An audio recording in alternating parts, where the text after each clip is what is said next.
Metal and non metal chapter का rapid revision start करने वाले हैं। आई होप आप लोगों ने पहले से metal and non metal chapter अच्छे से पढ़ा हुआ है, तभी आपको ये चैप्टर अच्छे से समझ आएगा रैपिड रिवीजन के अंदर। और आज की क्लास में हम लोग हर एक पॉइंट पर काम करेंगे। इस रैपिड रिवीजन के अंदर भी हम कोई भी क्वेश्चन ऐसा नहीं छोड़ेंगे जो हम यहाँ पर रिवाइज ना करें। तो सबसे पहले मैं आप लोगों को बता देती हूँ कि हम यहाँ पर पढ़ेंगे एक तो मेटल के बारे में और एक किसके बारे में, नॉन मेटल्स के बारे में। तो चैप्टर को स्टार्ट करने से पहले आपको पता होना चाहिए कि मेटल्स वो कंपाउंड होते हैं जिनके आउटर मोस्ट शेल में जो वैलेंस इलेक्ट्रॉन्स लाई करते हैं वो 1, 2 और 3 होंगे। एंड नॉन मेटल्स वो होते हैं जिनके आउटर मोस्ट शेल में 5, 6 और 7 इलेक्ट्रॉन्स लाई करेंगे। तो इनके वैलेंस इलेक्ट्रॉन या तो 1 या तो 2 या 3 है, इसका वैलेंस इलेक्ट्रॉन 5, 6 या 7 है। एंड ये अपने ऑक्टेट को फुलफिल करने के लिए इन वैलेंस इलेक्ट्रॉन को डोनेट कर देते हैं और डोनेट करने के बाद इनके ऊपर पॉजिटिव चार्ज आ जाता है, इसीलिए आपके जो मेटल्स होते हैं वो इलेक्ट्रोपॉजिटिव आयन बनाते हैं।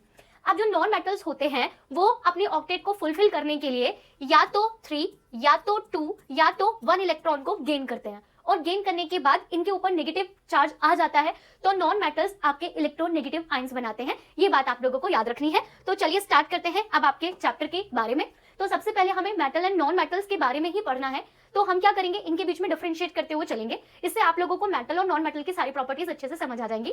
तो सबसे पहले हम फिजिकल डिफरेंस रीड कर रहे हैं। आप लोग बच्चों एग्जाम में ध्यान रखिएगा कि एग्जाम में मेटल एंड नॉन मेटल के बीच में ज्यादातर केमिकल प्रॉपर्टीज के बिहाफ पर डिफरेंस पूछा जाता है और बच्चे क्या करता है, फिजिकल डिफरेंस लिख कर आ जाते हैं और एग्जामिनर कोई मार्क्स नहीं देगा। तो आप लोग याद रखिए, पहले मैं फिजिकल प्रॉपर्टीज के बिहाफ पर डिफरेंस कराऊंगी एंड देन केमिकल प्रॉपर्टीज के बिहाफ पर। चलिए सबसे पहले आपके जो मेटल्स होते हैं ना वो क्या होते हैं, मैलेबल होता है। मैलेबल मतलब आप मेटल्स को बीट कर करके हैमर से पतली शीट्स में बना सकते हो। आप लोग देखते हो, आप लोग जो घर में खाना पैक करते हो उसमें आप एल्यूमिनियम फॉइल यूज करते हो, राइट। तो मेटल्स क्या होता है, मैलेबल होता है, उन्हें हम पतली शीट्स में कन्वर्ट कर सकते हैं। और गोल्ड और सिल्वर एकदम बेस्ट मैलेबल मेटल है, ये भी आप याद रखेंगे। नॉन मेटल्स मैलेबल नहीं होते हैं, इन्हें हैमर से बीट करने पर ये क्या हो जाते हैं, टुकड़े टुकड़े फॉर्म में टूट जाते हैं। नेक्स्ट जो आपके मेटल्स होते हैं वो डक्टाइल होते हैं, मतलब इन्हें खींचो तो ये पतले वायर की फॉर्म में कन्वर्ट हो जाते हैं। अगेन आपका जो गोल्ड है वो मोस्ट डक्टाइल मेटल है। आपके जो नॉन मेटल्स होते हैं उनमें ना तो मैलेबिलिटी की प्रॉपर्टी है ना उनके अंदर डक्टिलिटी की प्रॉपर्टी है। नेक्स्ट आपके जो मेटल्स होते हैं ना, अच्छा एक और बात, हमारे जो मेटल्स है वो मैलेबल एंड डक्टाइल है और आपके जो नॉन मेटल्स होते हैं वो ब्रिटल इन नेचर होते हैं। ब्रिटल मतलब अगर आप इन पे हथौड़ा मारो ना तो छोटे छोटे पीसेस में ब्रेक हो जाते हैं, जैसा ग्लास। नेक्स्ट आपके जो मेटल्स होते हैं ना वो हीट एंड इलेक्ट्रिसिटी के गुड कंडक्टर्स होते हैं। इसका रीजन क्या है, हमारा जो मेटल होता है ना उसके अगर वो सॉलिड फॉर्म में है तो उसके पास फ्री इलेक्ट्रॉन्स अवेलेबल होते हैं और ये जो फ्री इलेक्ट्रॉन्स होते हैं वो मूव करने के लिए फ्री होते हैं, इसलिए वो इलेक्ट्रिसिटी एंड हीट के गुड कंडक्टर हैं। बट आपके जो नॉन मेटल्स होते हैं इनके पास फ्री इलेक्ट्रॉन्स अवेलेबल नहीं होते हैं, इसीलिए ये हीट एंड इलेक्ट्रिसिटी के गुड कंडक्टर्स नहीं हैं। अब यहाँ पर आप लोगों को एक्सेप्शनल केस जरूर याद करने हैं। जितनी भी फिजिकल प्रॉपर्टीज में एक्सेप्शनल केस है वो सब बोर्ड्स के लिए इंपॉर्टेंट है। सबसे पहले सिल्वर आपका बेस्ट कंडक्टर है, लेकिन आपका लेड और मरकरी ये दोनों मेटल है और मेटल होने के बाद भी ये बैड कंडक्टर है, तो ये आपको याद रखना है exceptional case. Similarly non metal के अंदर भी एक एक्सेप्शनल केस है, ग्रेफाइट। ग्रेफाइट कार्बन का बना है तो ये नॉन मेटल है, लेकिन फिर भी ग्रेफाइट आपका गुड कंडक्टर है, ये इलेक्ट्रिसिटी को कंडक्ट करता है। नेक्स्ट जो आपके मेटल होता है ना वो लस्ट्रस होता है। लस्ट्रस मतलब इनका जो सरफेस होता है ना वो एकदम चमक, एकदम शाइन प्रोड्यूस करता है। जैसे कि आपका गोल्ड के अंदर येलो कलर की शाइन है, सिल्वर के अंदर व्हाइट कलर की शाइन है और जो आपका कॉपर है उसमें थोड़ा सा रेडिश ब्राउन कलर का शाइन आता है। तो जितने भी मेटल्स होते हैं उनका सरफेस शाइनिंग होता है, बट इन्वायरमेंट में प्रेजेंट एयर से रिएक्ट करने के बाद इनका शाइनिंग सरफेस डल भी हो जाता है, जिससे आप कोरोजन भी कहते हो। नेक्स्ट जो नॉन मेटल्स होते हैं वो लस्ट्रस नहीं होते हैं, लेकिन इसमें भी एक एक्सेप्शनल केस है, आयोडीन। आयोडीन का जो सरफेस होता है वो शाइनिंग होता है, तो एक्सेप्शनल केस याद कीजिएगा।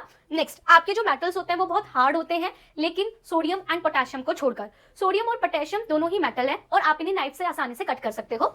जो नॉन मेटल्स होते हैं वो ज्यादातर सॉफ्ट होते हैं, लेकिन नेचर में मिलने वाला सबसे हार्डेस्ट सब्सटेंस भी हमारा नॉन मेटल ही है, that is graphite. Graphite carbon का बना है, नॉन मेटल है, लेकिन फिर भी वो हार्डेस्ट सब्सटेंस है। नेक्स्ट जो हमारे मेटल्स होते हैं ना वो रूम टेम्परेचर पे ज्यादातर सॉलिड स्टेट में मिलते हैं, लेकिन एक्सेप्शनल है मरकरी। मरकरी रूम टेम्परेचर पे लिक्विड स्टेट में मिलता है। जितने भी आपके नॉन मेटल्स होते हैं ना वो सॉलिड फॉर्म में भी मिलेंगे, लिक्विड फॉर्म में भी मिलेंगे और गैस फॉर्म में भी मिलेंगे। आपको इनके एग्जांपल्स याद कर लेने हैं। जो कार्बन है, सल्फर है, फास्फोरस है, वो सॉलिड फॉर्म में मिलता है। और भी बहुत सारे मेटल्स हैं, सॉरी नॉन मेटल्स हैं जो सॉलिड फॉर्म में मिलते हैं। तो आपको एटलीस्ट 2 एग्जाम्पल तीनों स्टेट के लर्न कर लेने चाहिए। हमारा जो ब्रोमीन होता है वो नॉन मेटल है, लेकिन वो लिक्विड फॉर्म में मिलता है। और हाइड्रोजन, ऑक्सीजन, नाइट्रोजन, क्लोरीन ये सब नॉन मेटल है और ये सब गैसेस फॉर्म में मिलती हैं। तो ये जो लिक्विड नॉन मेटल है ना, दैट इज ब्रोमीन, ये इंपॉर्टेंट है, इसे आप याद कीजिएगा। आपके जितने भी मेटल्स होते हैं उनका मेल्टिंग और बॉइलिंग पॉइंट बहुत ज्यादा हाई होता है, लेकिन जो नॉन मेटल्स होते हैं उनका melting and boiling point metals के कंपेयर में कम होता है। अब जो हमारे मेटल्स होते हैं उनकी डेंसिटी बहुत ज्यादा होती है except sodium and potassium. Sodium और पोटेशियम आपके लाइट मेटल्स हैं। हमारे जो नॉन मेटल्स होते हैं उनकी डेंसिटी आपके मेटल्स के कंपेयर में कम होती है। That means non metals metal के कंपेयर में लाइट होते हैं। लास्ट आपके जो मेटल्स होते हैं वो सोनरस होते हैं। सोनरस मतलब जब आप मेटल को किसी भी चीज से स्टक करते हो, मारते हो, तो उसके अंदर से एक रिंगिंग साउंड प्रोड्यूस होती है और इसीलिए आपके स्कूल में या आपके टेम्पल्स में जो बेल लगी होती है ना, वो हम मेटल की बनाते हैं। जो आपके नॉन मेटल होते हैं वो नॉट सोनरस होते हैं, उनके अंदर ऐसी साउंड प्रोड्यूस नहीं होती है। तो ये तो हो गई आपकी physical properties metal and non metal की। एक्सेप्शनल बिहेवियर इंपॉर्टेंट है। अब बात करते हैं केमिकल प्रॉपर्टीज की। तो अब केमिकल प्रॉपर्टीज के बिहाफ पर हम मेटल एंड नॉन मेटल में डिफरेंस समझेंगे और ये बहुत इंपॉर्टेंट है। आपको सारी केमिकल प्रॉपर्टीज एकदम टिप्स पे लर्न करनी है। तो सबसे पहले हम डिस्कस करेंगे हमारे मेटल की ऑक्सीजन से रिएक्शन या नॉन मेटल की ऑक्सीजन से रिएक्शन। जब आपका मेटल ऑक्सीजन से रिएक्ट करता है तो वो बनाता है मेटल ऑक्साइड, और जो मेटल ऑक्साइड होते हैं उनका नेचर होता है बेसिक। अब आपको पता है बेसिक के लिए हम कौन सा लिटमस पेपर यूज करने वाले हैं, आपने चैप्टर 1 में रीड किया है।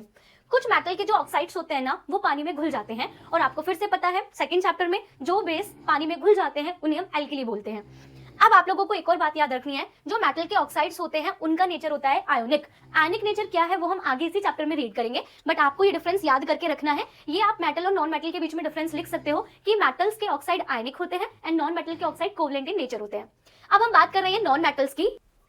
आपके नॉन मेटल जब ऑक्सीजन से रिएक्ट करते हैं तो वो बनाते हैं या तो एसिडिक ऑक्साइड या फिर न्यूट्रल ऑक्साइड। ये पॉइंट याद रखिएगा, जरूरी नहीं है सारे नॉन मेटल ऑक्सीजन से रिएक्ट करके जो ऑक्साइड बना रहे हैं वो एसिडिक ही होंगे, कुछ न्यूट्रल ऑक्साइड्स भी होते हैं। अब लेते हैं एग्जांपल। पहला एग्जांपल हम लोग लेते हैं कार्बन का। कार्बन आपका नॉन मेटल है। कार्बन जब ऑक्सीजन से रिएक्ट करता है तो बनाता है कार्बन डाइऑक्साइड। अब इस कार्बन डाइऑक्साइड को अगर हम वाटर में डिसॉल्व करते हैं तो बनाता है कार्बोनिक एसिड H2CO3। तो वाटर में डिसॉल्व होकर एसिड बना रहा है, दैट्स व्हाई कार्बन डाइऑक्साइड एक एसिडिक ऑक्साइड फॉर्म करता है। इसका नेचर एसिडिक है, और जो एसिड्स होते हैं वो क्या करते थे, ब्लू लिटमस को रेड लिटमस में कन्वर्ट कर लेते थे। अब एग्जांपल देखते हैं आपके मेटल का ऑक्सीजन से रिएक्ट कराते हुए। तो हमारे पास एग्जांपल है सोडियम। जब सोडियम ऑक्सीजन से रिएक्ट करता है तो बनाता है Na2O, सोडियम ऑक्साइड। बट ये रिएक्शन इतनी ज्यादा एक्सोथर्मिक होती है, इतनी ज्यादा एक्सोथर्मिक होती है कि सोडियम मेटल में ना आग लग जाती है। सोडियम मेटल आपका फायर कैच कर लेता है, और इसीलिए हम सोडियम मेटल को केरोसिन ऑयल में रखते हैं ताकि हम सोडियम मेटल का ऑक्सीजन से रिएक्शन प्रिवेंट कर सके। बिल्कुल सिमिलर आपका पोटेशियम मेटल भी है। पोटेशियम जब ऑक्सीजन से रिएक्ट करता है तो वो बनाता है पोटेशियम ऑक्साइड, और इसमें भी बहुत ज्यादा हीट निकलती है, तो ये भी क्या करता है, इसमें भी आग लग जाती है। तो इन दोनों मेटल्स को हम केरोसिन ऑयल में डिप करके रखते हैं ताकि हम इनकी रिएक्शन को बचा सके। ठीक है, ये ऑक्सीजन से रिएक्ट ना करें। यहीं पर एक और इंपॉर्टेंट पॉइंट, आपका जो सोडियम ऑक्साइड है ना, जब हम उसे वाटर में घोलते हैं तो ये वाटर में डिसॉल्व हो जाता है, और डिसॉल्व होकर बनाता है NaOH, जो कि एक स्ट्रॉन्ग एल्कली है। ये वाटर में डिसॉल्व हो गया ना, तो एक एल्कली है। सिमिलरली हमारा पोटेशियम ऑक्साइड भी वाटर में डिसॉल्व होकर बनाएगा KOH, तो ये क्या है, ये एक एल्कली बनाएगा, और वो एल्कली भी स्ट्रॉन्ग है। एक और पॉइंट, सोडियम और पोटेशियम की रिएक्शन में इतनी ज्यादा हीट निकल रही है कि इनमें आग लग गई है, तो इससे पता चलता है सोडियम और पोटेशियम हाईली रिएक्टिव मेटल है। नेक्स्ट एग्जांपल लेते हैं मैग्नीशियम का। मैग्नीशियम रूम टेम्परेचर पे ऑक्सीजन से रिएक्ट नहीं करता है, इसे थोड़ा सा गर्म करना पड़ता है। तो जब आप मैग्नीशियम को ऑक्सीजन से रिएक्ट कराते हो तो ये बनाता है मैग्नीशियम ऑक्साइड। इसमें भी हीट निकलती है और थोड़ा सा लाइट निकलती है। आपको याद होगा जब हमने मैग्नीशियम रिबन को बर्न किया था, वो ड्रेसलिंग व्हाइट फ्लेम के साथ बर्न हो रहा था, तो ये वही रिएक्शन है। तो यहाँ पर व्हाइट कलर की लाइट निकलेगी, हीट निकलेगी और बनेगा मैग्नीशियम ऑक्साइड। बट इस रिएक्शन में इतनी ज्यादा हीट नहीं निकलती है कि वहां पर आग लग जाए। अब आपका जो मैग्नीशियम ऑक्साइड है उसको अगर वाटर में डिसॉल्व किया जाए तो ये वाटर में डिसॉल्व हो जाता है और बनाता है मैग्नीशियम हाइड्रोक्साइड। दैट मींस ये भी एक एल्कली है। नेक्स्ट चलते हैं आपके एल्यूमिनियम के पास। एल्यूमिनियम को बहुत ज्यादा हीट करना पड़ता है, उसके बाद आपका एल्यूमिनियम ऑक्सीजन से रिएक्ट करता है और बनाता है Al2O3। अब यहाँ पर एक most important question, aluminium oxide एक एम्फोटेरिक ऑक्साइड है। What is amphoteric oxide? वो ऑक्साइड्स जो कुछ कंडीशन में एसिड की तरह बिहेव करते हैं और कुछ कंडीशन में बेस की तरह बिहेव करते हैं, उन्हें हम एम्फोटेरिक ऑक्साइड कहते हैं। तो एम्फोटेरिक ऑक्साइड की डेफिनेशन एग्जाम में बहुत पूछी गई है। इसके दो एग्जांपल है, एक Al2O3 और एक आपका ZnO। ये दोनों एम्फोटेरिक है, और एग्जाम में ये भी कहा गया है कि प्रूफ करो ये कैसे एम्फोटेरिक है। तो उसके प्रूफिंग के लिए एक बार हम Al2O3 को एसिड से रिएक्ट कराते हैं HCl। तो जब आप एल्यूमिनियम ऑक्साइड की HCl से रिएक्ट कराओगे तो वो बनाएगा एल्यूमिनियम क्लोराइड और बनाएगा वाटर। अब क्योंकि इस रिएक्शन में वाटर बन रहा है और सॉल्ट बन रहा है, तो आपको पता है ये न्यूट्रलाइजेशन हो गया। न्यूट्रलाइजेशन कब होता है? जब एसिड और बेस के बीच में रिएक्शन हो। तो ये एसिड है, इसका मतलब है यहाँ पर Al2O3 किसकी तरह बिहेव कर रहा है? बेस की तरह बिहेव कर रहा है। अब हम लोगों ने Al2O3 को रिएक्ट कराया NaOH से। आपको पता है NaOH बहुत स्ट्रॉन्ग बेस है। जब इन दोनों की रिएक्शन होती है तो बनता है सोडियम एल्यूमिनेट। इंपॉर्टेंट है, सोडियम एल्यूमिनेट, और साथ में क्या बन रहा है? वाटर। अब आप ध्यान से देखो, यहाँ पर भी वाटर और सॉल्ट बन रहा है, तो ये भी न्यूट्रलाइजेशन रिएक्शन है। तो अगर ये बेस है तो यहाँ पर Al2O3 किसकी तरह बिहेव कर रहा होगा, एसिड। तो यहाँ पर ये बेस की तरह बिहेव कर रहा था, यहाँ पर एसिड की तरह बिहेव कर रहा है। इससे प्रूफ होता है कि एम्फोटेरिक ऑक्साइड है। तो आप ये दोनों रिएक्शन प्रूफिंग में लिख कर आएंगे। नेक्स्ट जिंक की बात करते हैं। जिंक को बहुत ज्यादा हीट करना पड़ता है, तब जाकर ये ऑक्सीजन से रिएक्ट करता है। अब आप लोग देखिए, हमें जितना ज्यादा टेम्परेचर इंक्रीज करना पड़ रहा है ना, उससे ये पता चलता है कि मेटल उतना ही कम रिएक्टिव है। ओके, तो जिंक जब ऑक्सीजन से रिएक्ट करता है तो बनाता है जिंक ऑक्साइड। ये भी एम्फोटेरिक है, तो इसकी प्रूफिंग के लिए भी आप पहले ZnO को HCl से रिएक्ट करेंगे तो बनेगा ZnCl2 प्लस वाटर। अब हमने इसको NaO से रिएक्ट कराया तो बनाया सोडियम जिंकेट। अब आप देखो, दोनों ही रिएक्शन में, इस वाली रिएक्शन में इसने एसिड से रिएक्ट किया तो ये बेस की तरफ बिहेव कर रहा होगा, यहाँ पर बेस से रिएक्ट किया तो ये एसिड की तरफ बिहेव कर रहा होगा। तो ये प्रूफ हो गया कि एम्फोटेरिक ऑक्साइड है। Next iron. अब आयरन को जिंक से भी बहुत ज्यादा हीट करना पड़ता है, इवन बहुत ज्यादा। जब आप आयरन को एकदम रेड गर्म करते हो ना, गर्म करते करते लाल कर लेते हो, तब वो ऑक्सीजन के साथ रिएक्ट करता है और बनाता है Fe2O3। याद रखना, यहाँ पर Fe2O3 बन रहा है। और जब हम आयरन की रस्ट की बात करते हैं तो वहां पर वो बनाता है Fe3O4.XS2। तो ये दोनों फॉर्मूले याद रखना, जब ऑक्सीजन से रिएक्ट कराओगे तो बनाएगा Fe2O3। उसके बाद कॉपर की बात करें तो कॉपर बर्न करने पर भी रिएक्ट नहीं करता, पर जब बहुत लंबे टाइम तक कॉपर को हम हीट करते रहते हैं तब कॉपर ऑक्सीजन के साथ रिएक्ट करता है और बनाता है कॉपर ऑक्साइड। तो ये तो हो गई आपकी मेटल की रिएक्शन एंड नॉन मेटल की reaction with oxygen. Next second chemical property पे चलते हैं। अब हम लोग मेटल और नॉन मेटल को रिएक्ट कराएंगे वाटर के साथ। जब आपका मेटल वाटर से रिएक्ट करता है तो वो रिलीज करता है हाइड्रोजन गैस। बट याद रखिए, सारे मेटल आपके वाटर से रिएक्ट करके हाइड्रोजन गैस रिलीज नहीं करते। हम पहले भी मेटल की सीरीज पढ़ चुके हैं, रिएक्टिविटी सीरीज, और आगे भी अभी मैं रिएक्टिविटी सीरीज पढ़ाऊंगी। तो हाइड्रोजन के ऊपर जितने भी मेटल्स हैं वो सब वाटर से रिएक्ट करने पर हाइड्रोजन गैस रिलीज करेंगे, बट जो हाइड्रोजन के नीचे मेटल लाए करते हैं वो वाटर से रिएक्ट करके हाइड्रोजन गैस रिलीज नहीं कर सकते। अब बात करते हैं नॉन मेटल्स की। नॉन मेटल्स वाटर से रिएक्ट करते ही नहीं है। तो ये सेकंड केमिकल प्रॉपर्टीज का डिफरेंस आप लिख सकते हो। मेटल जब वाटर से रिएक्ट करेगा तो हाइड्रोजन गैस रिलीज करेगा, नॉन मेटल वाटर के साथ रिएक्ट करता ही नहीं है। चलिए, जब मेटल वैसे वाटर से रिएक्ट करता है तो बनाता है मेटल हाइड्रोक्साइड और साथ में निकालता है हाइड्रोजन गैस। कुछ मेटल्स आपके वाटर से रिएक्ट नहीं करेंगे, जो क्या होंगे, थोड़े कम रिएक्टिव होंगे, तो उनको हमें रिएक्ट कराना होता है स्टीम से। तो आप याद रखिए, जब मेटल वाटर से रिएक्ट करता है तो बनाता है हाइड्रोक्साइड, लेकिन जब मेटल स्टीम से रिएक्ट करता है तो वो सीधा बनाएगा ऑक्साइड और साथ में निकालेगा हाइड्रोजन गैस। ये दोनों बातें याद रखिए, स्टीम से रिएक्ट करने पर ऑक्साइड बन रहा है। अब कुछ एग्जांपल ले लेते हैं। मेटल जब वाटर से रिएक्ट करेगा तो हमने यहाँ पर पोटेशियम लिया है। पोटेशियम जब वाटर से रिएक्ट करेगा तो बनाएगा पोटेशियम हाइड्रोक्साइड, साथ में रिलीज करेगा हाइड्रोजन गैस और निकालेगा बहुत सारी हीट। सिमिलरली सोडियम के साथ भी है। सोडियम वाटर से रिएक्ट करेगा तो बनाएगा NaOH, हाइड्रोजन गैस निकालेगा और साथ में रिलीज करेगा बहुत सारी हीट। यहाँ पर ये रिएक्शन इतनी ज्यादा एक्सोथर्मिक है कि जो हाइड्रोजन गैस रिलीज होती है ना, वो क्या करती है, उसमें आग लग जाती है और ये रिएक्शन थोड़ी सी एक्सप्लोसिव हो जाती है। क्लियर हो गया? तो याद रखेंगे कि यहाँ पर जैसे सोडियम और पोटेशियम को वाटर में डालेंगे वो तुरंत आग लग जाएगी, रिएक्शन थोड़ी सी एक्सप्लोसिव होगी। एक और पॉइंट, यहाँ पर कौन सी गैस निकल रही है, हाइड्रोजन गैस निकल रही है। तो मुझे क्वेश्चन याद आ गया, हाइड्रोजन गैस की टेस्टिंग क्या है। तो जब आप हाइड्रोजन गैस के पास बर्निंग कैंडल स्टिक लेकर आते हो तो पॉप साउंड के साथ बर्न होगी। चलिए नेक्स्ट, ये बहुत इंपॉर्टेंट है। यहाँ पर हमारा जो कैल्शियम होता है, कैल्शियम को जो वाटर से रिएक्ट कराते हैं तो बनाता है कैल्शियम हाइड्रोक्साइड, साथ में हाइड्रोजन गैस निकलती है और यहाँ पर थोड़ी सी हीट रिलीज होती है, बट वो हीट इतनी ज्यादा नहीं है कि यहाँ से जो हाइड्रोजन गैस निकल रही है वो बर्न होना स्टार्ट हो जाए। अब यहाँ पर एक इंपॉर्टेंट क्वेश्चन है, हमारा जो कैल्शियम होता है जब आप उसे वाटर में डालते हो तो थोड़ी देर के बाद कैल्शियम मेटल क्या करता है, वाटर पे फ्लोट करने लगता है। तो बोर्ड्स में क्वेश्चन पूछा गया है क्यों?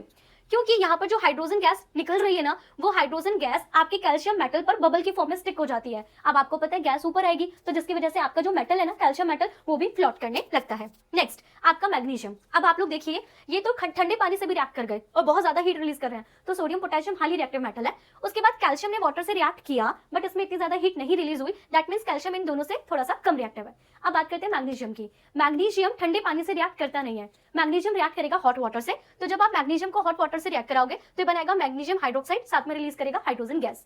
आपका अगर मैग्नीशियम को मैं स्टीम से रिएक्ट कराती हूँ, स्टीम से, तो आप क्या बनाओगे, मैग्नीशियम ऑक्साइड और साथ में कौन सी गैस रिलीज होगी, हाइड्रोजन गैस।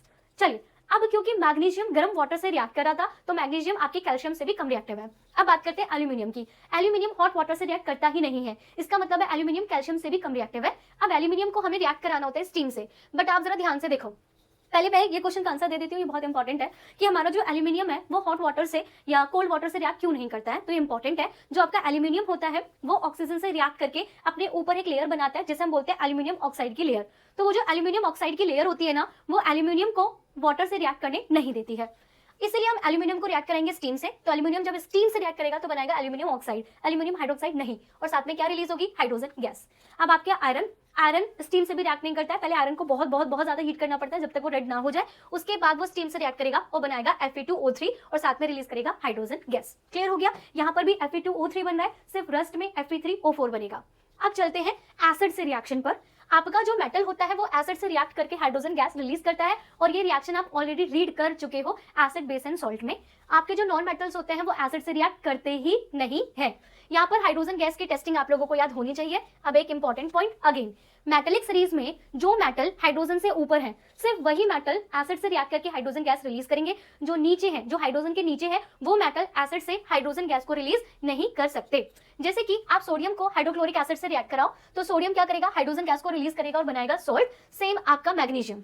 अब अगेन एल्यूमिनियम के लिए एक इंपॉर्टेंट क्वेश्चन, एल्यूमिनियम को जब हम एसिड से रिएक्ट कराते हैं तो पहले ये रिएक्शन बहुत स्लोली होती है और उसके बाद ये रिएक्शन फास्ट होती है। तो जैसा अभी मैंने पीछे रीजन दिया कि एल्यूमिनियम के सरफेस पर एल्यूमिनियम ऑक्साइड की लेयर होती है जो एल्यूमिनियम को प्रोटेक्ट करके रखती है।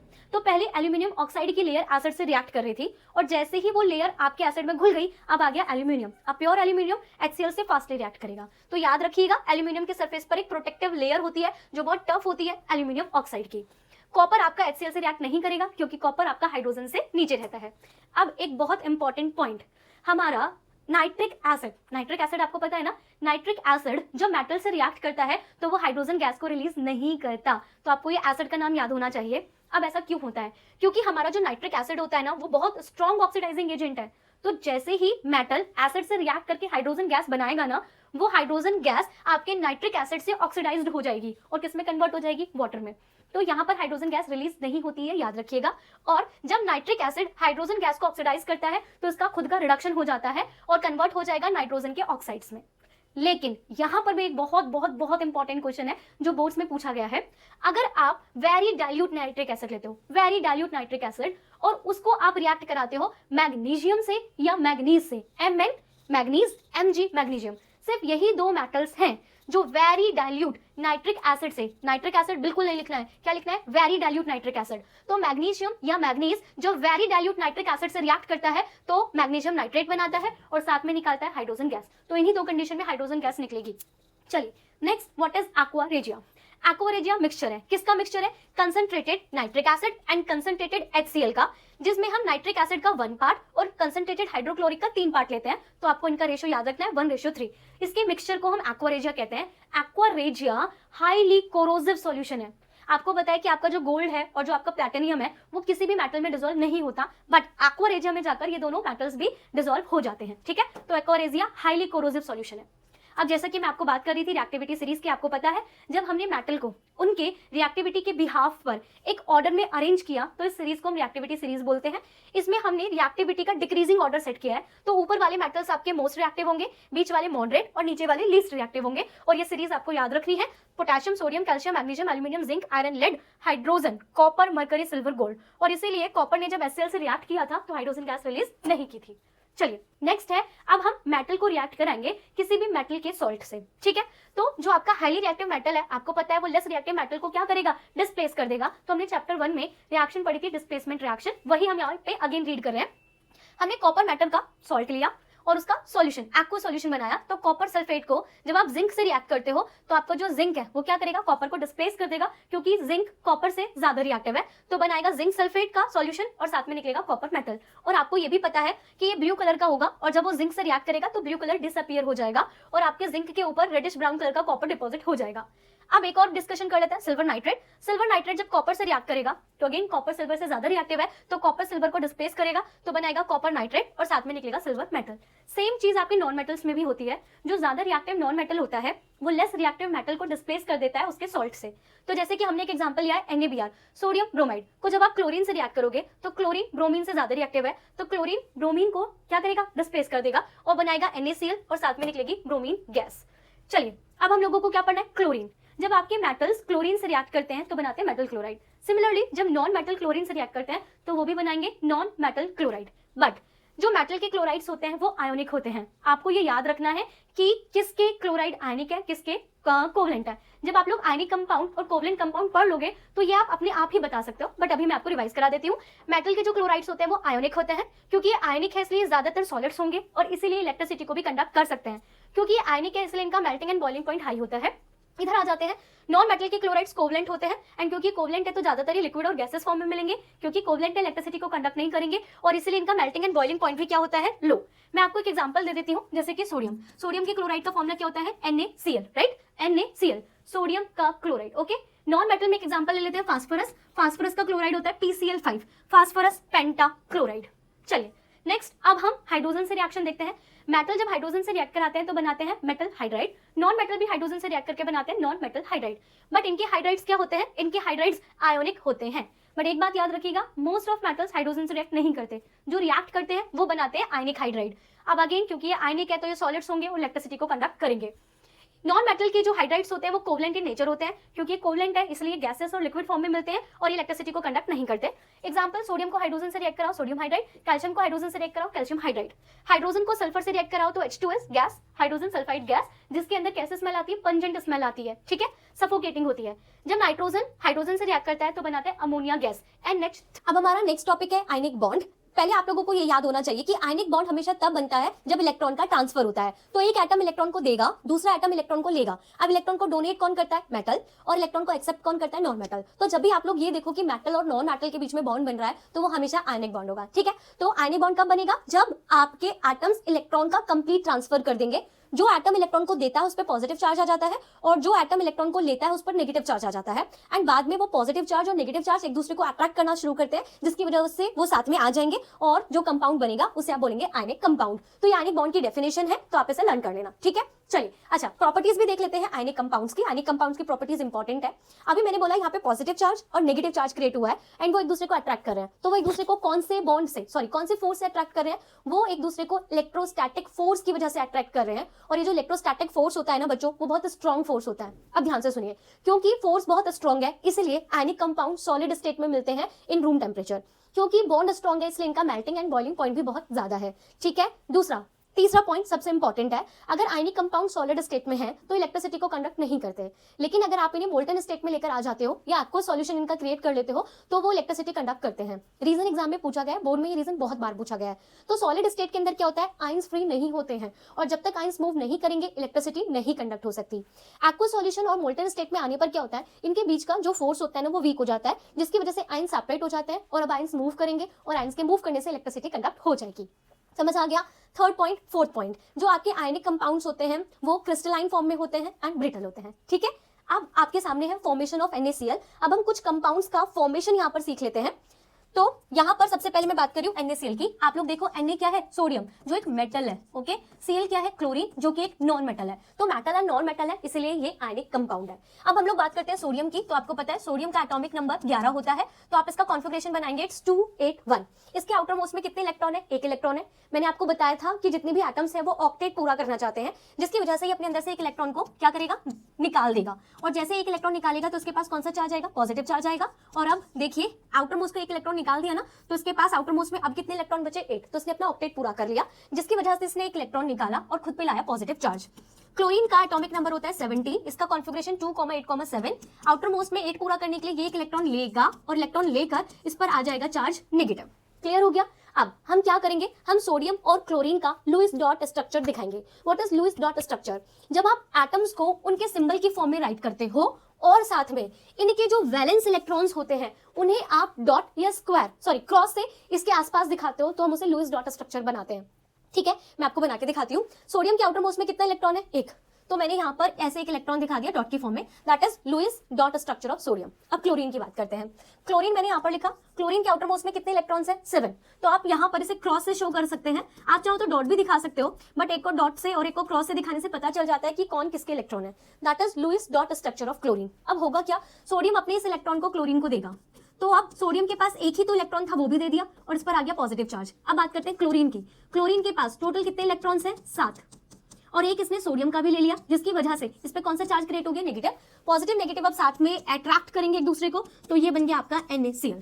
तो बोर्ड्स में फॉर्मेशन ऑफ आयनिक कंपाउंड बहुत बार पूछा गया है, तो इस तरह से आप पूरा दिखाएंगे। आप पहले रिएक्शन लिखेंगे, लुईस डॉट स्ट्रक्चर बनाएंगे और इस तरह से आप क्या करेंगे, इलेक्ट्रॉन का ट्रांसफर शो करेंगे। क्लियर हो गया ना? चलिए अब चलते हैं आपके नेक्स्ट क्वेश्चन की तरफ। नेक्स्ट मेरे पास है फॉर्मेशन ऑफ MgCl2। चलिए मैग्नीशियम क्लोराइड में आप लोग अगर ध्यान से देखेंगे तो मेरे पास मैग्नीशियम का एक एटम है और क्लोरीन का हमारे पास कितने एटम्स है, 2। तो मैग्नीशियम का पहले इलेक्ट्रॉनिक कॉन्फ़िगरेशन बनाऊंगी 2,8,2। इसके आउटर मोस्ट में 2 इलेक्ट्रॉन्स है, तो ये दोनों के दोनों इलेक्ट्रॉन को डोनेट करेगा, तो हम यहाँ पे लिखेंगे -2 इलेक्ट्रॉन। तो अब आपके मैग्नीशियम के ऊपर कितना चार्ज आ जाएगा, 2 पॉजिटिव। जितने इलेक्ट्रॉन डोनेट करेगा ना उतना ही पॉजिटिव चार्ज आएगा। हम यहाँ पर क्लोरीन की बात करेंगे। क्लोरीन का कॉन्फ़िगरेशन 2,8,7। ये क्या करेगा, एक इलेक्ट्रॉन लेगा, क्योंकि आउटर मोस्ट में 7 है, इसे ऑक्टेट पूरा करना है, तो ऑक्टेट पूरा करने के एक ही इलेक्ट्रॉन लेगा और लेगा तो कौन सा चार्ज आ जाएगा, नेगेटिव। अब हम लोग इनका लुईस डॉट स्ट्रक्चर बनाएंगे। पहले मैग्नीशियम बनाते हैं। मैग्नीशियम के आउटर मोस्ट में 2 इलेक्ट्रॉन्स है। फिर बात करते हैं क्लोरीन। अब आप लोग देखो MgCl2, क्लोरीन 2 है ना, यहाँ पर क्लोरीन के 2 एटम है, तो मैं क्लोरीन के 2 एटम बनाऊंगी। और क्लोरीन के आउटर मोस्ट में कितने इलेक्ट्रॉन्स होते हैं, क्लोरीन के आउटर मोस्ट में होते हैं 7 इलेक्ट्रॉन्स, राइट। अब इस क्लोरीन को 1 चाहिए, इस क्लोरीन को 1 चाहिए, और मैग्नीशियम को 2 निकालने थे, तो मैग्नीशियम ने 1 इलेक्ट्रॉन इस क्लोरीन को दिया और 1 इलेक्ट्रॉन इस क्लोरीन को दिया। तो अब क्या होगा, मैग्नीशियम के पास 2 इलेक्ट्रॉन थे, 2 के 2 निकाल दिए, इसलिए उसके पास 2 पॉजिटिव चार्ज आ गया। अब मैं बात करती हूँ क्लोरीन की। क्लोरीन के पास 7 वैलेंस इलेक्ट्रॉन थे और एक उसने मैग्नीशियम से लिया और उस पर आ गया नेगेटिव चार्ज, और ऐसे 2 एटम थे, तो हम इधर आगे लिख देते हैं 2। किस तरह से 2 है, ठीक है। अब पॉजिटिव नेगेटिव है, इनके बीच में अट्रैक्शन होगा, तो ये फॉर्म करेंगे MgCl2। क्लियर हो गया, that is formation of magnesium chloride. आगे बढ़ते हैं, प्रॉपर्टीज में आए, आप लोगों को अच्छे से समझा चुकी हूँ, इसकी प्रॉपर्टीज जरूर अच्छे से कर लेना। एक प्रॉपर्टी रह गई है, आप लोग ये देखिए, आयनिक कंपाउंड्स आयन से मिलकर बने हैं, और क्योंकि आयन से मिलकर बने हैं इसलिए वाटर में सॉल्युबल होंगे, बट ये ऑर्गेनिक सॉल्वेंट के अंदर सॉल्युबल नहीं होंगे। आयनिक कंपाउंड पानी में घुल सकता है, पर आयनिक कंपाउंड्स आपका बेंजीन में, benzene what, benzene is organic solvent, उसमें ये डिसॉल्व नहीं होता है। क्लियर हो गया? चलिए अब आप लोगों का आयनिक कंपाउंड टॉपिक खत्म हुआ। इस चैप्टर के लास्ट टॉपिक की तरफ चलते हैं, that is extraction of metal. अब आप लोग ध्यान से सुनिए, ऐसा थोड़ी है कि नेचर में आपको मेटल्स ऐसे मिल जाते हैं, नहीं। नेचर में हमें जो मेटल्स मिलते हैं ना, वो रॉक्स की फॉर्म में मिलते हैं। अब उन रॉक से हमें मेटल को निकालना होता है, तो जब आप रॉक से मेटल को निकालते हो तो इसी प्रोसेस को हम क्या कहते हैं, एक्सट्रैक्शन ऑफ मेटल्स, ठीक है। अब जिन रॉक्स के अंदर आपको मेटल मिलता है उन्हें हम बोलते हैं मिनरल्स। क्लियर हो गया? अब सारे मिनरल्स हमारे लिए अच्छे नहीं होते हैं। मैं आपको एग्जांपल देती हूँ, मेरे पास 2 रॉक्स हैं और दोनों में आयरन प्रेजेंट है, तो ये दोनों मिनरल्स कहलाएंगे।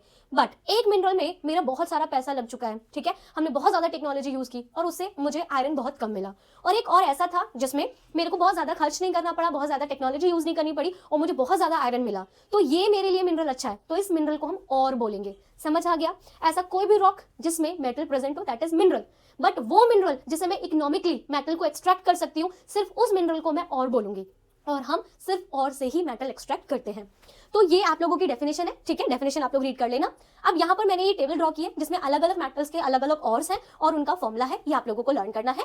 इसमें आयरन के और का नाम है हेमेटाइट, आप लोग ये टेबल जरूर राइट कर लेना। हेमेटाइट का फॉर्मूला है Fe2O3। एल्यूमिनियम का और है bauxite, that is bauxite formula. Mercury का सिनेबार, इसका फॉर्मूला। जिंक के 2 ऑर्स हैं, जिंक ब्लेंड कैलेमाइन। कॉपर के 2 और है, क्यूप्राइट कॉपर ग्लैंस। सिल्वर का सिल्वर ग्लैंस एंड आपके लेड का गैलेना, और इन सबके फॉर्मूले आपको लर्न करने हैं। चलिए अब मेटल का एक्सट्रैक्शन कैसे किया जाता है वो इस चीज पर डिपेंड करता है कि वो रिएक्टिविटी सीरीज में कहां पे लाई कर रहा है। तो ये आपकी रिएक्टिविटी सीरीज है। आपको पता है ऊपर वाले मेटल्स को हमने हाईली रिएक्टिव बोला था और नीचे वाले मेटल को हमने लीस्ट रिएक्टिव बोला था। तो एक्सट्रैक्शन के बिहाफ पर हमने पूरी सीरीज को 3 हिस्सों में डिवाइड किया है। सबसे ऊपर वाला पार्ट हाईली रिएक्टिव मेटल, इन्हें आप एक्सट्रैक्ट करोगे इलेक्ट्रोलिसिस मेथड से। बीच वाले हैं मॉडरेट, इन्हें हम रिडक्शन से एक्सट्रैक्ट करेंगे। और नीचे वाले लीस्ट रिएक्टिव होते हैं, इन्हें सिंपल हीट करने से ही एक्सट्रैक्ट किया जा सकता है। तो याद रखना है, electrolysis, reduction, simple heated. Okay, तो सबसे पहले हम लोग टेबल को देख लेते हैं, आप मेरी पूरी कहानी को समझ जाएंगे। हम और पर काम कर रहे हैं।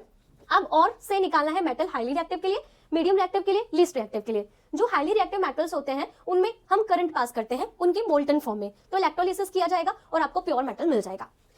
जो आपके मॉडरेट रिएक्टिव मेटल्स होते हैं वो हमें नेचर में टू टाइप्स में मिलते हैं, या तो कार्बोनेट और उनका मिलता है या उनका सल्फाइड और मिलता है। अगर कार्बोनेट और है तो आपको कैल्सिनेशन प्रोसेस करना होता है, अगर सल्फाइड और है तो आपको रोस्टिंग करनी पड़ती है। अब ये दोनों क्या होते हैं वो मैं अभी आगे आपको समझाऊंगी। अब जैसे आप कैल्सिनेशन या रोस्टिंग करते हो, इन दोनों प्रोसेस के बाद हमें ऑक्साइड ऑफ मेटल मिलता है, मतलब मेटल ऑक्साइड की फॉर्म में मिलता है। बाद में हम उसको रिड्यूस करा देते हैं। अब रिड्यूस किस चीज से कराना है वो भी आगे डिस्कस करेंगे। और उसके बाद हमें जो मेटल मिलता है वो इम्प्योर होता है, फिर हम इसका प्यूरिफिकेशन करना होता है, उसके बाद आपको प्योर मेटल मिल जाता है। जो लीस्ट रिएक्टिव मेटल्स होते हैं वो ज्यादातर सल्फाइड की फॉर्म में मिलते हैं। तो क्योंकि सल्फाइड है तो पहले रोस्टिंग तो करनी ही पड़ेगी। रोस्टिंग करने के बाद आप मेटल को सीधा हीट कर देते हो, ठीक है। सल्फाइड रोस्टिंग करने के बाद हमें जो मेटल का ऑक्साइड मिलता है उसे हीट करने से ही हमें मेटल एक्सट्रैक्ट हो जाता है। तो चलिए सबसे पहले सीखते हैं आपका हाईली रिएक्टिव मेटल का एक्सट्रैक्शन। अब आप लोग जरा ध्यान से सुनना, पहले तो एग्जाम में यही क्वेश्चन आया जाता है कि हाईली रिएक्टिव मेटल को इलेक्ट्रोलिसिस मेथड से ही क्यों एक्सट्रैक्ट करना है। इलेक्ट्रोलिसिस मेथड बहुत कॉस्टली मेथड होता है, हम रिडक्शन बहुत चीप मेथड है, तो हम क्यों, क्या मजबूरी है कि इलेक्ट्रोलिसिस कर रहे हैं। तो जो आपकी हाईली रिएक्टिव मेटल्स होते हैं ना, उनका ऑक्सीजन से जो बॉन्ड बनाने की एफिनिटी होती है ना, वो बहुत स्ट्रॉन्ग होती है।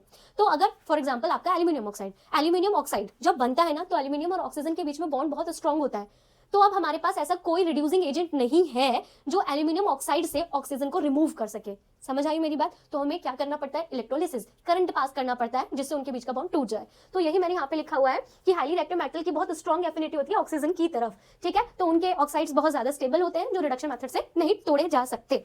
अब देखते हैं आप लोगों का सोडियम मेटल का एक्सट्रैक्शन। सबसे पहले आप सोडियम मेटल को मोल्टन स्टेट में लेकर आओगे। अब मोल्टन स्टेट में लाकर हम क्या करते हैं, आप लोग इस तरह से ना एक बीकर रखते हो और इसके अंदर आप मोल्टन NaCl डाल दोगे और यहाँ पर आपके पास होंगी 2 रॉड्स और आप इस यहाँ पे लगाएंगे बैटरी और इसमें क्या करेंगे, करंट पास करेंगे। तो जो आपका NaCl है, करंट पास करने से क्या होगा, ये इनके बीच का बॉन्ड टूट जाएगा। क्या होगा, बनेगा सोडियम आयन एंड साथ में बनेगा क्लोरीन आयन। अब जो आपका सोडियम आयन है ना, देखिए उसके पास कौन सा चार्ज है, पॉजिटिव चार्ज है। तो जो पॉजिटिव चार्ज है वो किसकी तरफ जाएगा, वो जाएगा नेगेटिव चार्ज की तरफ। और जिस रॉड पर नेगेटिव, बैटरी का नेगेटिव टर्मिनल कनेक्ट होता है उसको आप क्या कहते हो, कैथोड। और जहां पर पॉजिटिव बैटरी का टर्मिनल कनेक्ट होता है उसको हम क्या कहते हैं, एनोड। ओके, तो आपका जो Na पॉजिटिव है ऑब्वियसली वो कैथोड के पास जाएगा, तो इधर आ जाएंगे Na पॉजिटिव, और क्लोरीन के आयन पर नेगेटिव चार्ज है तो वो आपके पास आ जाएगा एनोड के पास, ठीक है। तो अब कैथोड पर क्या होगा, कैथोड पर Na पॉजिटिव पहुंच चुका है, वहां पर वो इलेक्ट्रॉन को गेन करेगा और इलेक्ट्रॉन को गेन करने से उसका रिडक्शन हो जाएगा और वो बदल जाएगा सोडियम मेटल में। तो ये सोडियम मेटल आपके कैथोड की रोड पर डिपॉजिट होना शुरू हो जाएगा। अब एनोड पर कौन गया था, क्लोरीन। अब क्लोरीन पे नेगेटिव चार्ज है तो इसका ऑक्सीडेशन होगा जिसमें ये अपने अंदर से इलेक्ट्रॉन को लॉस करेगा, तो इलेक्ट्रॉन को निकाल देगा और खुद किसमें कन्वर्ट हो जाएगा, क्लोरीन गैस में। तो आपकी जो क्लोरीन गैस है वो एनोड के पास रिलीज होगी, ओके, बबल्स की फॉर्म में। तो आपको क्या बात याद रखनी है, जब भी आप हाईली रिएक्टिव मेटल का इलेक्ट्रोलिसिस करते हो तो आपको जो मेटल है वो हमेशा कैथोड पर डिपॉजिट होता हुआ मिलेगा और एनोड पर आपको मिलेगी गैस।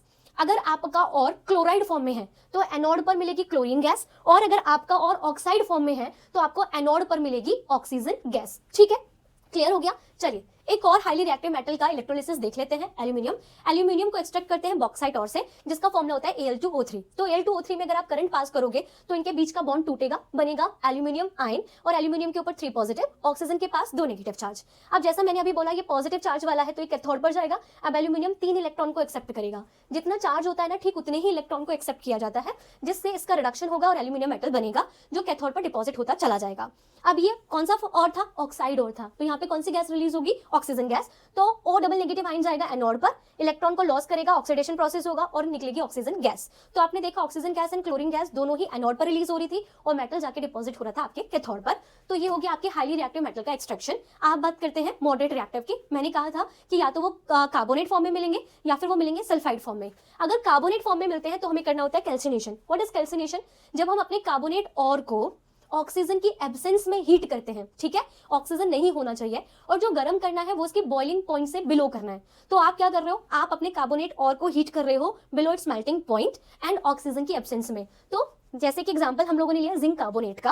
अब मैंने आप लोगों को 10th क्लास में एक बात हर बार बताई है कि अगर रिएक्टेंट की साइड में कार्बोनेट मिल रहा है तो 100% प्रोडक्ट की साइड में आपको कार्बन डाइऑक्साइड गैस मिलेगी ही मिलेगी। तो जब आप जिंक कार्बोनेट को हीट कर रहे हो तो कार्बोनेट सबसे पहले कार्बन डाइऑक्साइड के फॉर्म में निकल गया, CO3 से CO2 निकला, तो एक ऑक्सीजन बचा ना, तो वो जिंक के साथ रहेगा ZnO, तो बन गया जिंक ऑक्साइड। तो कैल्सिनेशन का काम क्या था, कार्बोनेट और को ऑक्साइड की फॉर्म में कन्वर्ट करना।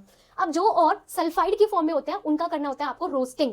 व्हाट इज रोस्टिंग, अब रोस्टिंग में भी हमें बिलो बॉइलिंग पॉइंट ही इसको हीट करना है, लेकिन यहाँ पर ऑक्सीजन की प्रेजेंस रखनी है। यहाँ पर एग्जांपल हमने लिया है जिंक सल्फाइड का, ऑक्सीजन के साथ आप इसे हीट कर रहे हो तो ये प्रोसेस रोस्टिंग कहलाएगा। अब सल्फर ऑक्सीजन से रिएक्ट करेगा, बनाएगा सल्फर डाइऑक्साइड, और साथ में जिंक भी ऑक्सीजन से रिएक्ट करेगा तो बनाएगा जिंक ऑक्साइड। तो कैल्सिनेशन एंड रोस्टिंग में डिफरेंस बहुत पूछा गया है। कैल्सिनेशन कार्बोनेट में यूज होगा, रोस्टिंग सल्फाइड में। ये एयर की एब्सेंस में होगा और ये एयर की प्रेजेंस में होगा। अब आप लोग यहाँ पर एक और चीज देखिएगा, जो आपके कैल्सिनेटेड और रोस्टेड और मिले हैं ना, जो आपको ये कैल्सिनेशन के बाद मिला और जो रोस्टिंग के बाद मिला, इनके अंदर बहुत सारी इंप्योरिटीज होती हैं और इन इंप्योरिटीज को आप बोलते हो गैंग या बोलते हो मैट्रिक्स। तो एग्जांपल में गैंग और मैट्रिक्स की डेफिनेशन पूछी गई थी, तो आप यहाँ पे ध्यान से देख लीजिएगा, ठीक है। अब इन इंप्योरिटीज को रिमूव करने के लिए हम एक सब्सटेंस डालते हैं और के अंदर, तो जो मैं सब्सटेंस डालूंगी ना वो इंप्योरिटीज से रिएक्ट करेगा और एक सब्सटेंस बनाएगा जो ज्यादातर प्रेसिपिटेट की फॉर्म में होता है, तो हम उसे सेपरेट कर लेते हैं। तो गैंग पार्टिकल्स को हटाने के लिए जो सब्सटेंस आप डालते हो उसे आप बोलते हो फ्लक्स। फ्लक्स गैंग पार्टिकल से रिएक्ट करके बनाता है स्लैग, और स्लैग को हम सेपरेट कर लेते हैं। तो यहाँ पे स्लैग और गैंग की डेफिनेशन आप लोगों को याद होनी चाहिए। अब आप लोगों ने अपने कार्बोनेट या सल्फाइड और को ऑक्साइड फॉर्म में ले आए हो। अब हमें क्या करना है, अब हमें उस ऑक्सीजन को भी हटाना है। जैसे पीछे आपने देखा ZnO बनाया आप लोगों ने, तो अब आपको इस ऑक्सीजन को हटाना है। तो ऑक्सीजन को हटाने के लिए कौन चाहिए, ऑक्सीजन को हटाने के लिए चाहिए रिड्यूसिंग एजेंट। तो हम कोशिश करते हैं सबसे सस्ता वाला रिड्यूसिंग एजेंट यूज करें। जो सबसे सस्ता और सबसे अच्छा रिड्यूसिंग एजेंट है दैट इज कोक। तो यहाँ पर हम लोग क्या कर रहे हैं, रिडक्शन कर रहे हैं कार्बन से। कोक किससे मिलकर बना है, कार्बन से। तो जब आप लोग मेटल के ऑक्साइड का रिडक्शन कोक की हेल्प से करते हो तो उसे हम स्मेल्टिंग कहते हैं। तो स्मेल्टिंग की डेफिनेशन याद कर लेना। तो जैसे हम लोग जिंक ऑक्साइड की स्मेल्टिंग करते हैं, तो आप जिंक ऑक्साइड में कार्बन डाल दोगे और आप हीट करोगे, तो आपका कार्बन ऑक्सीजन से रिएक्ट करके क्या बनाएगा, कार्बन डाइऑक्साइड, और बचेगा जिंक। तो आप इस तरह से जिंक कार्बोनेट से जिंक मेटल एक्सट्रैक्ट कर लोगे। एक और एग्जांपल लेते हैं, हम लोगों ने लिया आयरन का और हेमेटाइट Fe2O3।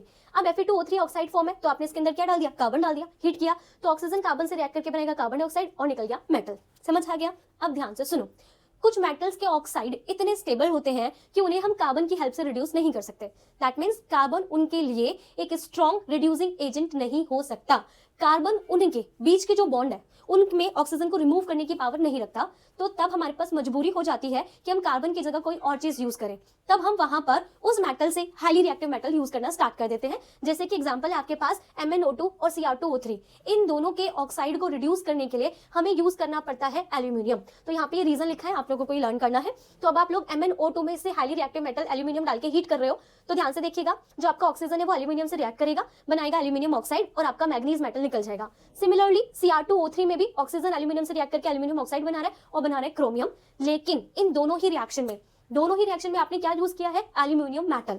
तो यहाँ पर आप एल्यूमिनियम मेटल को पाउडर की फॉर्म में यूज करते हो, और जब ये रिएक्शन होती है ना, तो इस रिएक्शन में हीट निकलती है, और इस रिएक्शन में इतनी ज्यादा हीट निकलती है कि जो मेटल्स क्रिएट हो रहे हैं ना वो मोल्टन स्टेट में मिलते हैं, इतनी ज्यादा हीट निकलती है।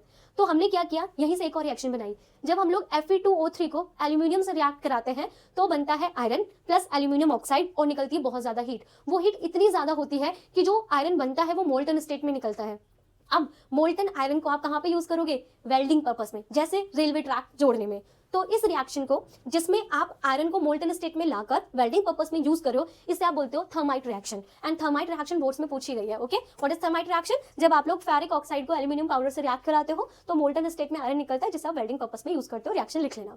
अब बात करते हैं लेस रिएक्टिव मेटल की। तो जैसा मैंने आप लोगों को बोला था कि लेस रिएक्टिव मेटल अपने सल्फाइड और में मिलते हैं, आप उनका रोस्टिंग करोगे और हीट कर दोगे और मेटल मिल जाएगा। जैसे कि हम लोग एग्जांपल ले लिए मरकरी का HgS, देखा ना सल्फाइड है। अब सल्फाइड और है तो रोस्टिंग करेंगे, तो रोस्टिंग के लिए ऑक्सीजन के साथ इसको हीट करोगे तो बनेगा HgO, सल्फर ऑक्सीजन से रिएक्ट करेगा, बनाएगा सल्फर डाइऑक्साइड। अब जो आपका HgO मिला है ना, इसको बस हीट कर दो, इसे रिड्यूस करने की जरूरत ही नहीं है, क्योंकि इन दोनों के बीच का बॉन्ड बहुत वीक है, गर्म करने पे ही टूट जाएगा। तो हीट करने पे ऑक्सीजन गैस रिलीज हो जाएगी और मिलेगा आपको प्योर मरकरी।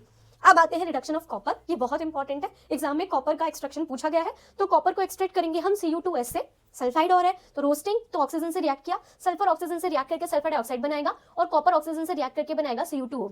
अब इसी बीकर को हम गर्म करते हैं, तो देखिए क्या होता है, ये जो कॉपर ऑक्साइड बना है वो बचे हुए और से रिएक्ट करेगा, तो सल्फर ऑक्सीजन से रिएक्ट करके बनाएगा सल्फर डाइऑक्साइड और साथ में बनेगा कॉपर। तो यहाँ पे देखो सेल्फ रिडक्शन हो रहा है, कॉपर सल्फाइड को कॉपर ऑक्साइड ही रिड्यूस करना शुरू कर रहा है, तो इस रिएक्शन को आप सेल्फ रिडक्शन भी बोल सकते हैं। एंड इस तरह से आपको प्योर कॉपर मिल जाएगा, सॉरी इम्प्योर कॉपर मिलेगा। अब हमारे पास लास्ट स्टेप होगा, जो आपके मॉडरेट रिएक्टिव मेटल थे और जो लीस्ट रिएक्टिव मेटल थे, जब हमने इनका एक्सट्रैक्शन करके इन्हें मेटल बनाया तो ये मेटल्स मिल तो गए, बट अभी भी इनके अंदर इंप्योरिटीज हैं। तो अब इन इंप्योरिटीज को रिमूव करना है। तो जब आप इंप्योर मेटल की इंप्योरिटीज को रिमूव करके इन्हें प्योर स्टेट में लेकर आते हो तो उसको आप कहते हो रिफाइनिंग। तो ये रिफाइनिंग की डेफिनेशन है, प्रिपेयर कर लेना। हमारे सिलेबस में कॉपर की रिफाइनिंग है, और कॉपर की रिफाइनिंग हमें किस मेथड से करनी है, इलेक्ट्रोलिटिक सेल से। ठीक है, वैसे रिफाइनिंग बहुत सारे मेथड से की जाती है, बट हमारे सिलेबस में यही है। तो आपको क्या करना है, जरा ध्यान से देखिए। हम लोग क्या करेंगे, जो आपका इम्प्योर कॉपर है, जो आपको कॉपर मेटल मिला है, उसको आप एक रॉड में कन्वर्ट करोगे और आप उसको लगा दोगे एनोड पर। ठीक है, और पहले से प्रिपेयर जो प्योर कॉपर था उसकी एक पतली सी रॉड बनाओगे और उसे आप लगा दोगे कैथोड पर। अब यहाँ पर आप कॉपर सल्फेट का सॉल्यूशन डालोगे, बैटरी कनेक्ट करोगे और पास करोगे इसमें करंट। तो देखो क्या होगा, आपका जो एनोड है ना, एनोड पर आपका इम्प्योर कॉपर है, तो कॉपर अपने अंदर से इलेक्ट्रॉन को निकालेगा और बनाएगा कॉपर आयन।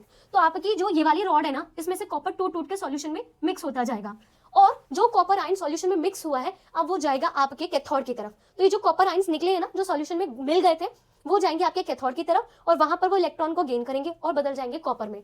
तो इस तरह से सॉल्यूशन से कॉपर आयन इधर आएंगे और कन्वर्ट होंगे कॉपर पे और यहाँ डिपॉजिट होते जाएंगे।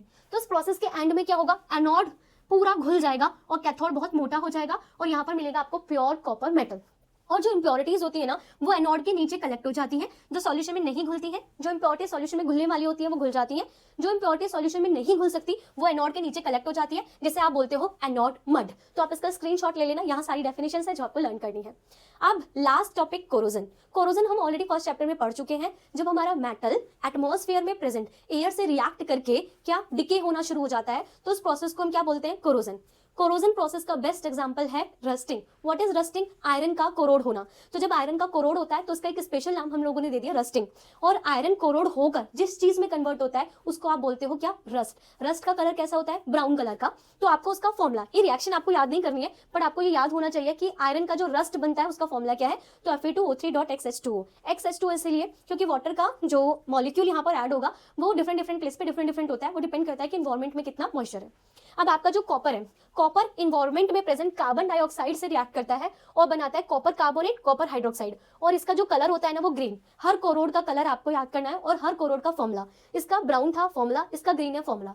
सिल्वर क्या करता है, सिल्वर इन्वायरमेंट में प्रेजेंट हाइड्रोजन सल्फाइड गैस से रिएक्ट करता है और बनाता है सिल्वर सल्फाइड और इसका कलर होता है ब्लैक। ठीक है। अब आपका जो कोरोजन होता है एल्यूमिनियम का, वो एक बहुत स्पेशल पॉइंट है।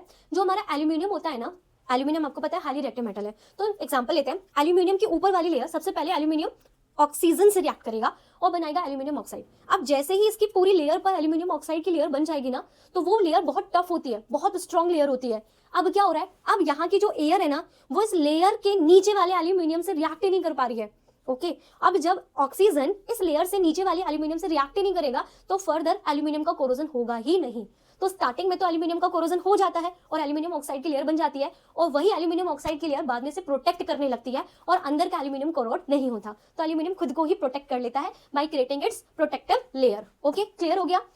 तो ये चैप्टर हम लोगों का खत्म होता है। कोरोजन कैसे बचाया जा सकता है वो ऑलरेडी मैं चैप्टर 1 की 1 शॉट में डाल चुकी हूँ, तो कोरोजन का प्रोटेक्शन आप वहां से देख सकते हैं। हमारा चैप्टर होता है यहाँ पर कंप्लीट। आज के लिए इतना, थैंक यू।